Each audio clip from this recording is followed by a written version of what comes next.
것처럼 예수님의 탄생 이야기는 마태복음 그리고 누가복음 두 군데 기록되고 있습니다. 그런데 마태는 누가와 달리 예수의 탄생 시기가 헤롯 왕이 통치하고 있던 때다, 여기에 중점을 두고 있습니다. 그래서 마태복음 2장은 헤롯 왕 때에 예수께서 유다 베들레헴에서 나시매라고 시작하고 있습니다. 헤롯 때에 예수께서 나셨다라고 하는 것은 매우 큰 의미를 가지고 있습니다. 원래 헤롯은 영웅의 아들이라는 뜻입니다. 그 이름의 뜻을 봐도 이 사람이 얼마나 야망이 많은 사람인가를 우리는 알 수 있습니다. 그런데 헤롯은 원래 유대인의 왕이었으나 유대인이 아니었습니다. 유대인들이 가증하게 여기는 이방인이 바로 헤롯입니다. 그래서 유대인들은 이방인의 통치, 이방인 사람이 우리 유대의 왕이었다는 데서 굉장히 큰 모욕감을 가지고 있었습니다. 더구나 이 헤롯은요, 에돔 사람입니다. 에돔은 당시 유대의 하스몬 왕조 때에 지배를 받았던 사람이거든요. 그런데 자신들의 지배를 받았던 그 피식민지 사람이 자기들의 왕이 된 것이죠. 유대 사람의 입장에서는 참 받아들이기 어렵고 불쾌한 일이었던 것입니다. 그럼에도 불구하고 헤롯이 어떻게 유대의 왕이 되었을까요? 순전히 그의 아버지 덕분이었습니다. 에돔의 실력자였던 헤롯의 아버지는 유대의 마지막 왕조인 하스몬 왕조의 혼란기를 틈타서 로마의 권력을 힘입고서 유대 행정장관이 된 사람입니다. 굉장히 처세술에 능하고 정세를 잘 보고 거기에 민첩하게 대응했던 사람이 바로 이 헤롯의 아버지였습니다. 그 덕분에 헤롯은 아버지의 권세 때문에 25살의 젊은 나이에 갈릴리의 총독이 되어졌던 것입니다. 그러다가 거기에 만족하지 아니하고서 예수께서 탄생하시기 37년 전에 예루살렘을 무력으로 공격하여 비로소 이스라엘의 왕이 된 사람이 헤롯입니다. 이거 보면 그의 아버지나 헤롯이나 정말 야망이 많은 사람들이었다라는 고 것을 알 수 있습니다. 더구나 그는요, 이스라엘 왕이 되기 위해서 유대교에서 원래는 유대교가 아님에도 불구하고서 유대교로 개종까지 한 사람입니다. 그래서 그는 유대인 왕이 되기 위해서 법적 종교적으로 하자가 없는 유대인이 되어졌던 겁니다. 순전히 그가 유대교로 개종한 이유는 뭐냐면은 유대인의 왕이 되기 위함이었던 것입니다. 그만큼 그는 종교보다도 자기가 왕이 되는 것, 권력을 위하여서 사는 사람이었습니다. 뿐만 아니라 그는 이미 부인과 아들까지도 두고 있었지만 이 유대인들이요, 유대 왕으로서 탐탁치 여기지 않으니까 그 왕의 정통성 확보 차원에서 유대인들의 마음을 사로잡기 위해서 원래 있었던 조강지 저와 그 아들까지 버리고 유대의 마지막 왕조인 하스몬 왕조의 공주인 마리암과 정략 결혼까지 한 정말 권력에 눈이 멀은 사람입니다. 그러나 나중에 헤롯은요, 그렇게 이 하스몬 왕조의 공주인 마리암과 결혼을 해서 두 아들을 낳았지만 후에는 두 아들이 자기의 왕위를 뺏을 것 같다라고 하는 망상에 빠져가지고서 권력욕에 눈이 멀어가지고서 자기의 사랑하는 여자 마리암도 죽이고 두 아들을 죽이기까지 한 사람이 바로 헤롯 왕입니다. 그의 눈에는 오직 삶의 목적은 바로 뭐냐면 권력이었습니다. 권력을 위해서라면 그는 모든 것을 마다하지 아니하고 다 했던 사람입니다. 뿐만 아닙니다. 우리가 잘 아는 것처럼 후에 그는 나중에 예수를 죽이기 위해서 2살 아래의 사내 아이들은 모두 다 죽이라고 명령할 정도로 권력에는 미치광이, 권력의 중독자, 이게 바로 헤롯이었던 것입니다. 이처럼 권력의 상상을 초월하는 집착을 보였던 헤롯이 동방 박사들이 전한 이스라엘 왕이 태어나셨다는 이야기를 들었었을 때에 얼마나 충격이었고 두렵고 깜짝 놀랐겠습니까? 자기 왕을 지키기 위해서 두 아들까지 죽였는데 동방 박사들한테 이스라엘 왕으로 태어나신 이가 여기 있다고 했을 때 그 이야기를 듣고서 아마 헤롯은 벌벌 떨었을 겁니다. 그래서 눈이 뒤집혔어요. 그래서 2살 아래의 모든 남자애는 다 죽이라고 했습니다. 자기 아들까지 죽인 사람이 남의 아들 갖고 못 죽이겠습니까? 이처럼 헤롯은요 정상이 아니에요. 권력을 위해서라면 정상이 아닌 사람입니다. 예수님은 바로 이렇게 잔인하고 악한 헤롯이 통치하던 시절에 태어나셨다는 얘기입니다. 우리는 여기서 이런 생각을 해볼 수 있습니다.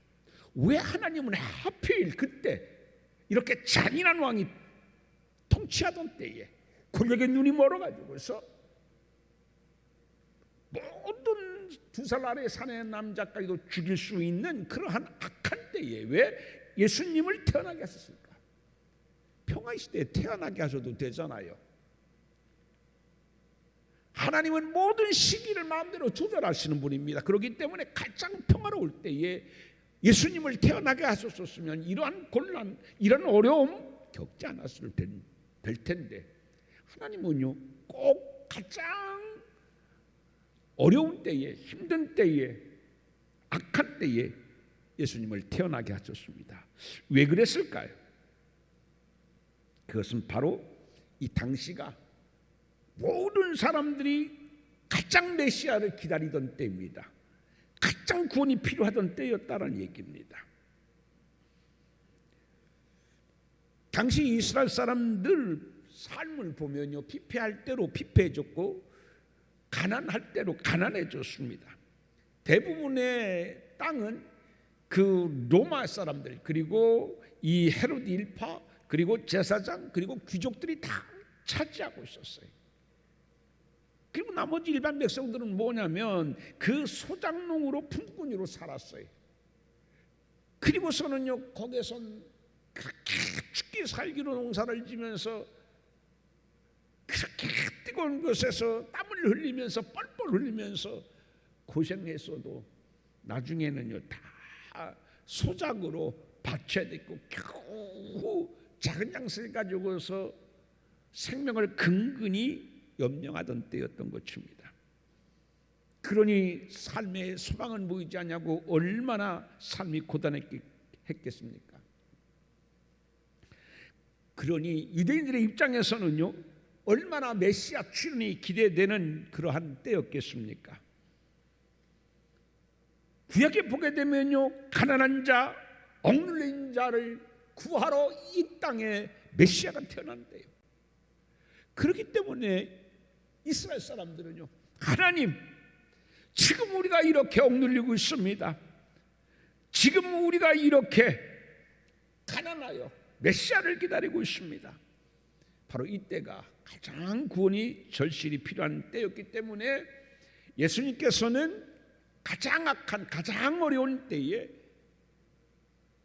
예수를 태어나게 하셨다라고 하는 말씀인 것입니다. 여러분 하나님은 우리를 위하여서 친히 가장 악한 때에 가장 어려운 때에 이 땅에 와주셨습니다. 하나님은 우리를 위하여 모든 것을 다 내버리고 가장 힘들고 어려울 때에 우리를 위하여 메시아 되기 위하여 찾아오셨다는 얘기입니다.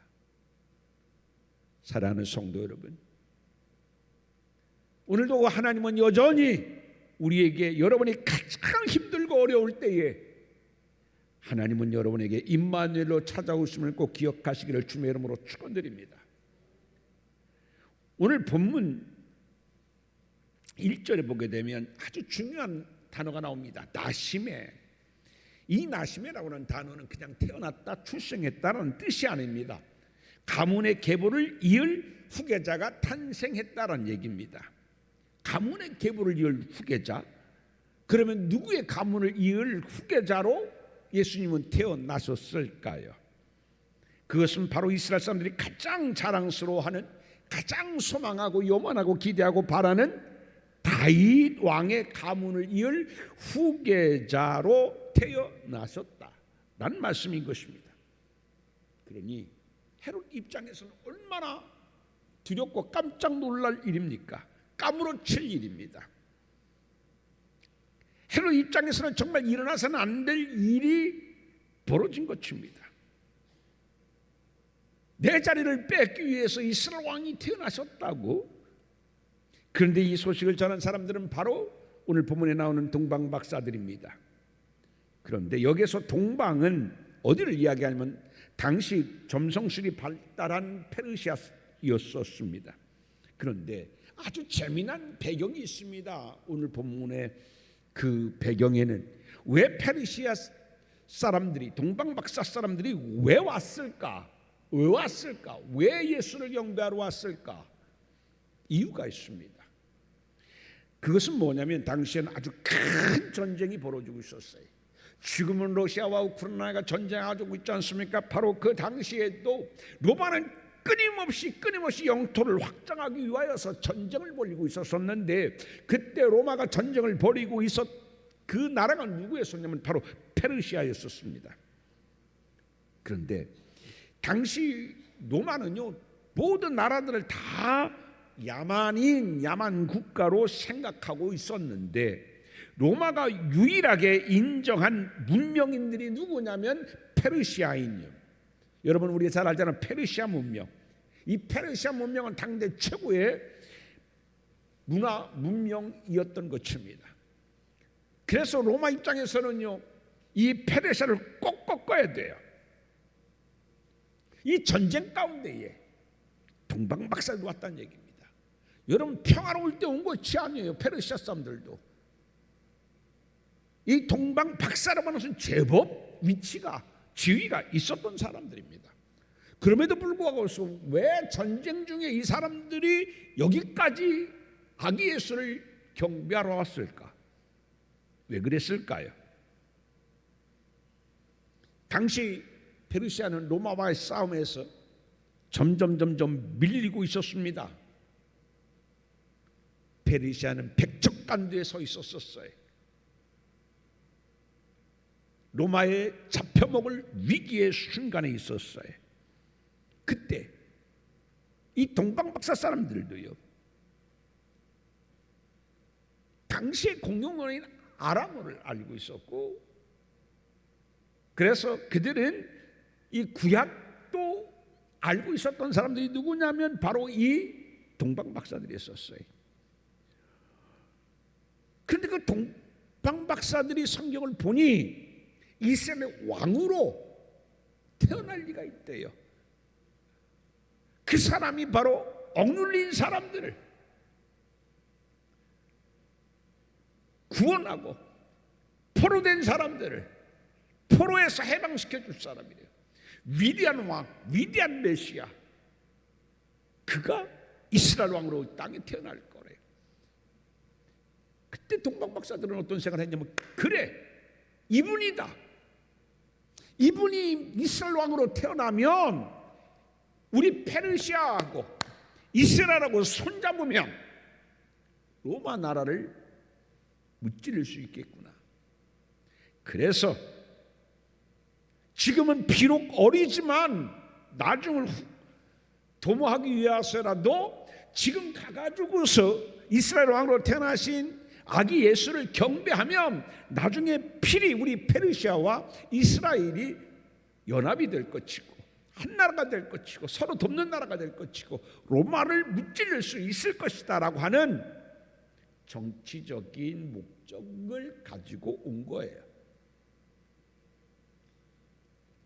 그들을 인도했던 것도 누구냐면 바로 하나님의 별이었던 것이죠. 그래서 그들은 아기 탄생을 축하하러 예루살렘으로 왔던 것입니다. 그런데 우리가 여기서 이상하게 생각할 것이 있습니다. 여러분, 아까도 제가 말씀했습니다만 별이 나타났다고 해가지고 온 건 아니에요. 별도 있었지만 아까 말씀드렸던 것처럼 그들은 이미 구약을 알고 있었어요. 메시아 탄생의 예언을 기사를 알고 있었어요. 그러던 차에 이스라엘 왕이 태어났다고 하니 기뻐 단걸음에 그들은 달려왔던 겁니다. 근데 이상한 것은 뭐냐면요, 이 이스라엘 왕이 어디에 태어났을 것을 말씀하고 있느냐면 우리가 잘 아는 것처럼 예루살렘이 아닙니다. 어디였었어요? 베들레헴입니다. 그 이야기가 미가서 5장 2절에 정확하게 기록되고 있어요.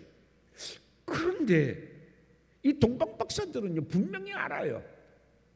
미가서 5장 2절에 그 말씀을 그들은 알고 있음에도 불구하고서 왜 베들레헴으로 가지 아니하고 예루살렘으로 왔을까라는 이야기입니다. 그렇잖아요.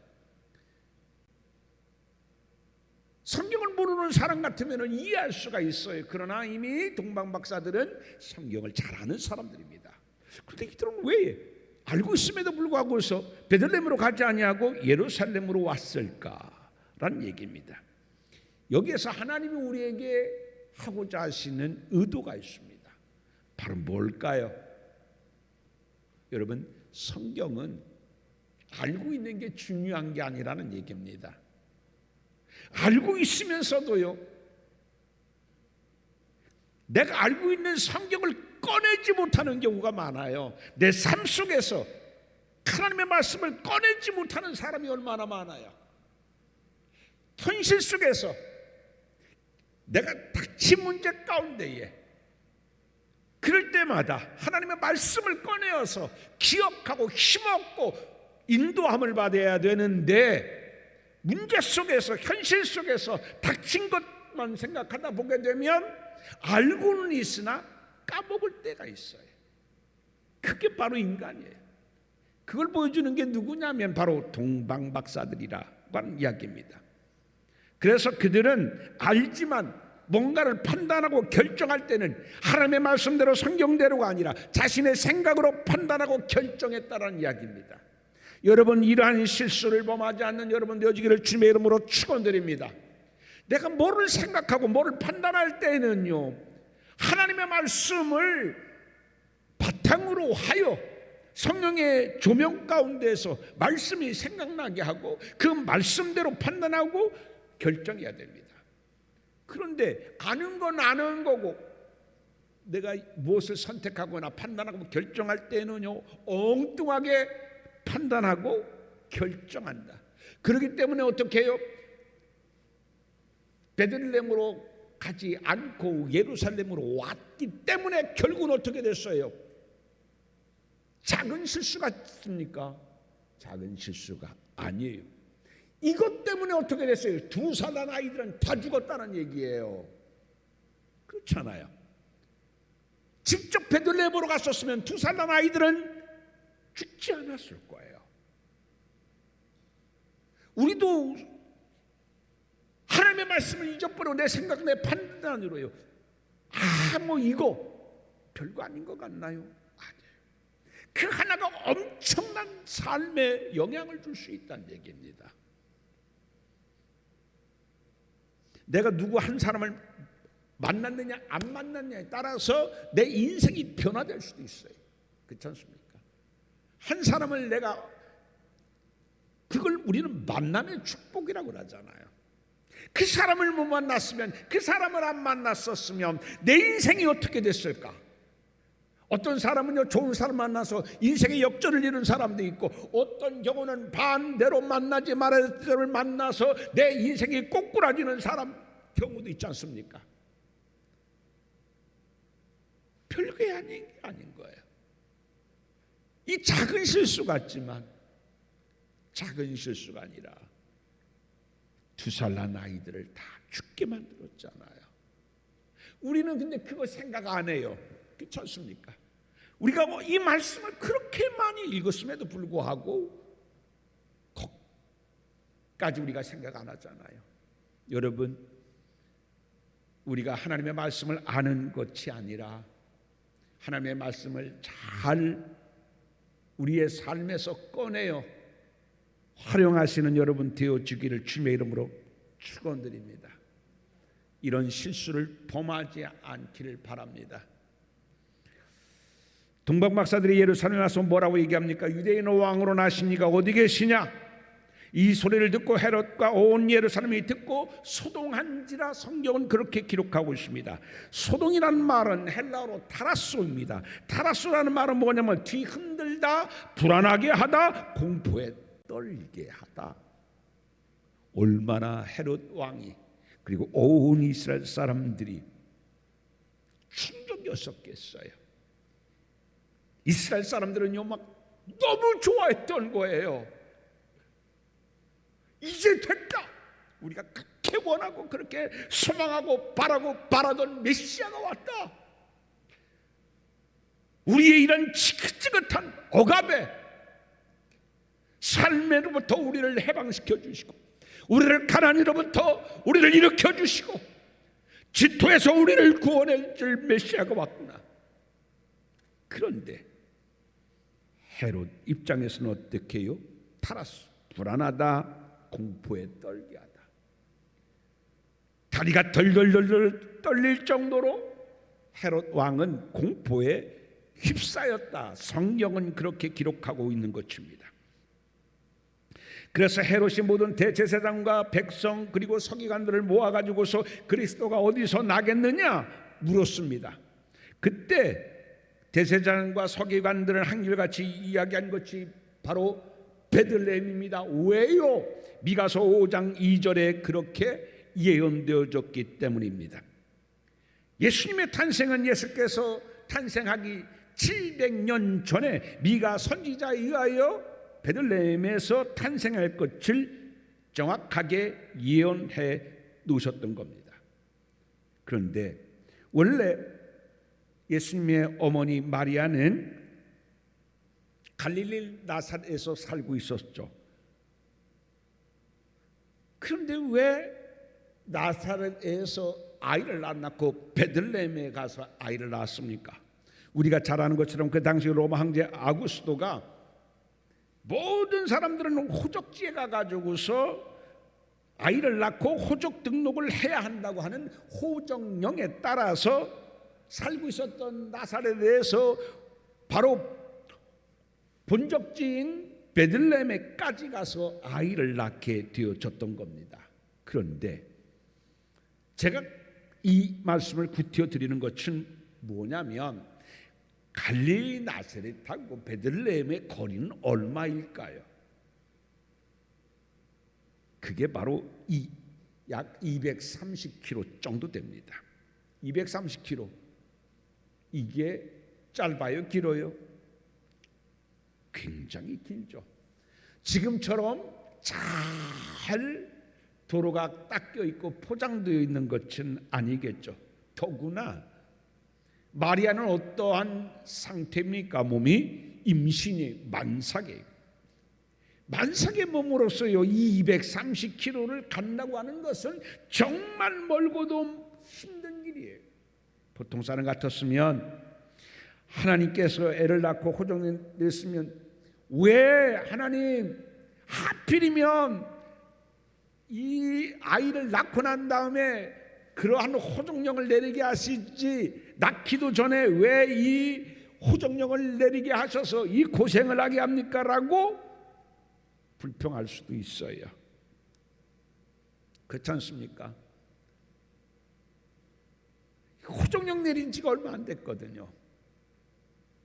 그러면 조금만 늦게 호적령을 내리면요 고생 안 하고 나사렛에서 나을 수 있었을 텐데 그 새를 조금 그거 낳게 하셨었으면 괜찮았을 텐데 왜 하나님께서 하필 이때에 이렇게 아이를 태어나게 했습니까? 아까도 제가 말씀했습니다만 어느 때 태어났어요? 가장 힘들고 어려운 헤롯 때에 예수께서 태어나셨어요. 뿐만 아니에요. 또 언제 태어났어요?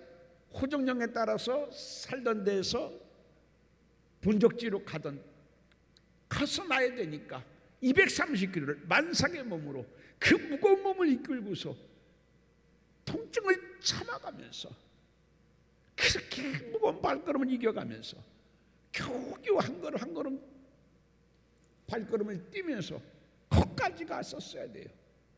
참 예수님은 태어나셨을 때에 좋은 환경에서 좋은 때에 태어난 것이 아니다, 그런 얘기입니다.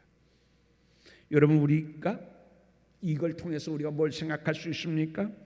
우리도 때로 내 삶이 원하지 않는 방향으로 갈 때가 있습니다. 원하지 않는 시기에 내가 원하지 않는 일이 찾아올 수도 있다, 그런 얘기입니다. 그걸 보여주고 있어요. 조금만 이 일이 나에게 나중에 있었으면 더 좋았을 걸, 여러분 그런 생각이 들 때도 있잖아요. 왜 하나님 하필 이럴 때 왜 나에게 이런 일이 있게 하셔서 이런 고생하게 하십니까? 그럴 수도 있잖아요. 그런데 여러분, 마리아가 가고 싶지 않는 길이 하나님의 뜻을 이루기 위한 과정이었음을 우리는 기억해야 합니다. 만약에 이 호정령이 내리지 않았으면 예수님은 어디에서 태어나셨어요? 나사렛에서 태어나셨습니다. 그러면 어떻게 됐을까요? 구약의 예언이 성취됐을까요? 구약의 예언은 베들레헴에서 태어났을 것이라고 하셨는데, 여러분, 마리아는 비록 만삭의 몸으로 230km를 가야 하지만, 그 멀고도 먼 길 만삭의 몸으로 갔지만, 힘든 길이지만 결과는 뭐예요? 하나님의 뜻을 이루는 일이었기 때문에 하나님께서는 그렇게 낳기 전에 아구스를 통하여서 호정령을 내리게 하고 베들레헴에 가서 아이를 낳게 하여 구약 미가서 5장 2절의 말씀 성취를 하게 하셨다는 얘기입니다. 여러분들이 살다 보면 어려운 일이 있고 내가 원하지 않는 때 원하지 않는 일이 벌어집니까? 왜 이 하나님이 이러한 일을 나에게 주십니까? 왜 하필 이때입니까?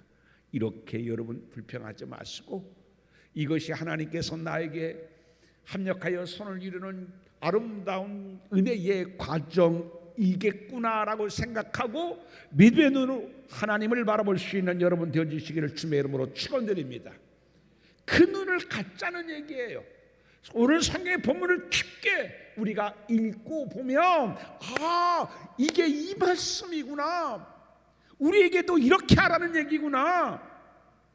당장 내 앞에 벌어진 일만 가지고서 어렵다고 발 동동거리고 불안해하고 힘들다고 하기보다는, 이게 하나님께서 이미 계획하시고 이미 하나님께서 우리에게 설계하신 그러한 것으로 제때에 인도하시는 하나님의 섭리고 손길이구나 발견하라, 그런 의미에서 오늘 본문을 하나님은 우리에게 주고 계시는 것입니다.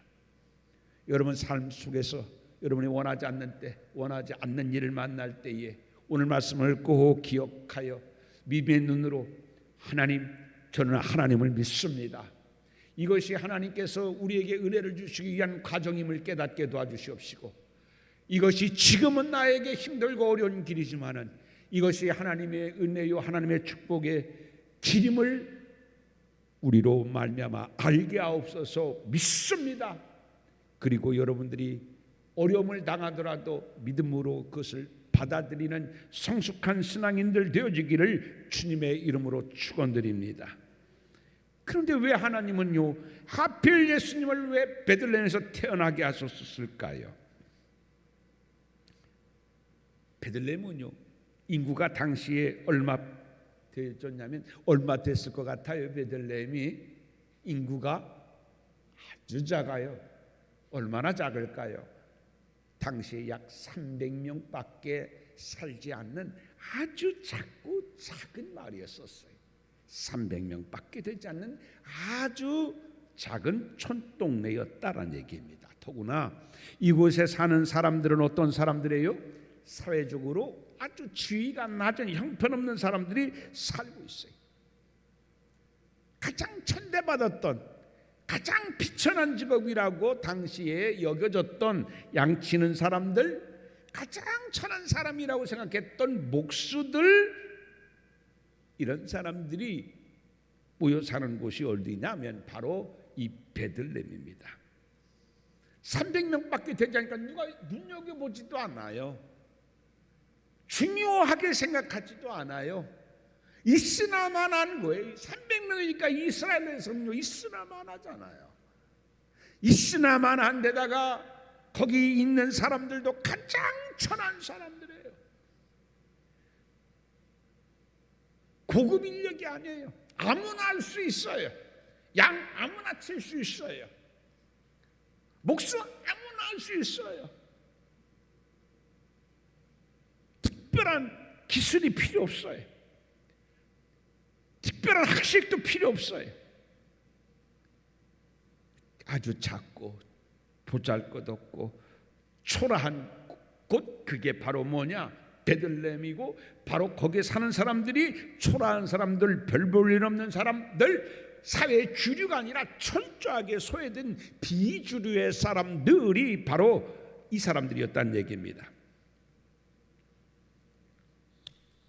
무엇을 상징할까요? 예수님은 낮은 곳으로 임하여 우리들의 모든 슬픔과 고통을 감싸 안으시는 구원의 예수님을 상징하고 있는 게 바로 뭐냐면 베들레헴이다라는 얘기입니다.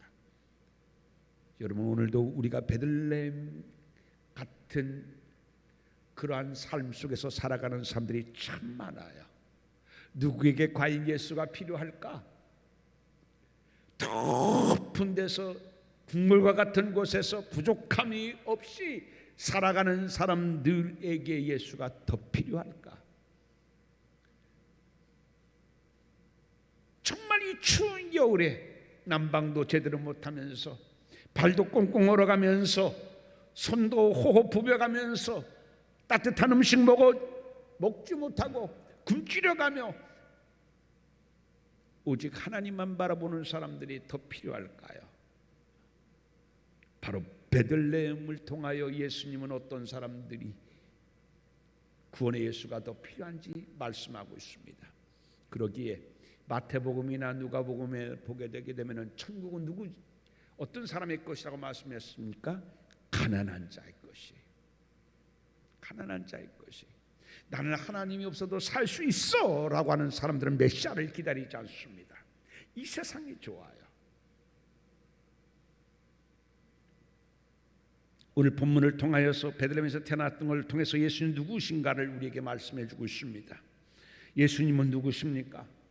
우는 자의 위로와 없는 자의 풍성이며 천한 자의 높임과 잡힌 자의 노임되고 우리의 기쁨 되시는 분이 베들레헴의 예수님이다라는 얘기입니다. 예수님은 누구신가? 약한 자의 강함 되시며 눈먼 자의 빛이 되시며 병든 자의 고침과 죽은 자의 부활 되시고 생명 되시는 분이 누구냐? 베들레헴의 예수님이다. 그래서 이거를 많은 사람들에게 깨닫게 하기 위하여 베들레헴으로 태어나셨다 라는 말씀입니다. 사랑하는 성도 여러분, 오늘 우는 자의 위로와 그리고 천한 자의 높임과 잡힌 자의 노임 되시고 약한 자의 강함 되시고 눈먼 자의 빛이 되시고 병든 자의 고침과 죽은 자의 부활 되시고 생명 되시는 주님을 만나는 귀한 성탄절 되어지기를 주님의 이름으로 축원드립니다. 예수님은 어디에서 태어나셨어요? 베들레헴에서 태어나셨어요. 오늘 우리는 화려한 예루살렘이 아니라 베들레헴에 태어나신 예수, 그분을 만나려면 우리는 어디로 가야 될까 생각해 보고요. 그 베들레헴에 사는 자들을 구원 귀하여 오신 예수 그리스도, 오늘 우리가 이 예수님을 널리 널리 전하여 오늘도 우는 사람들에게 예수가 위로자임을 많은 사람들에게 알려줄 수 있는 여러분 되기를 바랍니다. 없는 자들에게는 예수님은 생명의 풍성되심을 전하는 귀한 여러분 되어지기를 바랍니다. 근심과 걱정 속에서 잡힌 자에게는요, 예수님 믿으면 노임을 받는 것을 전하는 여러분 되어지기를 바랍니다. 약한 자들에게는요, 강함이 되어주시고, 죄값과 사망 속에서 불안에 떨고 있는 자에게는요, 생명과 부활되신 예수님을 전하는 귀한 여러분 되어줘서 이 성탄절이 예수로 충만하고 예수로 채워지는 귀한 역사가 우리를 통하여 있어지기를 주님의 이름으로 축원드립니다. 기도합니다.